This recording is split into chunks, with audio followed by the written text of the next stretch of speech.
सपा के भीतरघातियों पर अब चलेगा हंटर। चुनाव में साजिश करने वालों की तैयार हो रही लिस्ट। टिकट न मिलने पर साजिश करने वालों की होगी पहचान। जल्द अखिलेश यादव करेंगे सर्जिकल स्ट्राइक। देखिए किस जिले में सबसे पहले चलेगा हंटर। उत्तर प्रदेश के चुनाव जब शुरू हुए तो सपा ने कभी सोचा नहीं था कि वो सत्ता से बाहर रह जाएगी, लेकिन कुछ भीतरघातियों ने ऐसा जाल बुना कि सपा को निर्णायक जंग में जहां हार का सामना करना पड़ा, वहीं सपा बहुमत से भी दूर हो गई।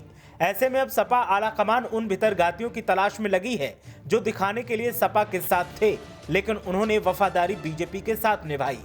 सपा आलाकमान ने सख्त संकेत देते हुए साफ कर दिया है कि जैसे ही भीतरघातियों की लिस्ट तैयार होगी, तुरंत ही कार्रवाइयों का हंटर भी चलाया जाएगा और इसके लिए पार्टी ने अभी से काम शुरू कर दिया है। होली के ठीक बाद कई सपा नेताओं पर कार्रवाई का हंटर चलेगा और इसकी शुरुआत बदायूं जिले से होगी। आपको क्या लगता है कि क्या साजिश करने वालों पर कार्रवाई होनी चाहिए?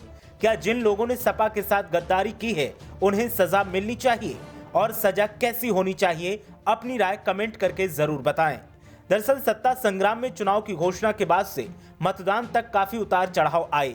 राजनीतिक दलों में अंतर्कलह तो हर चुनाव में होती रही है, लेकिन इस बार सपा उम्मीदवारों को विपक्षी दलों के साथ ही पार्टी के लोगों से भी मुकाबला करना पड़ा और इसका नतीजा ये हुआ कि कई जगह जिताऊ उम्मीदवारों को हार का सामना करना पड़ा।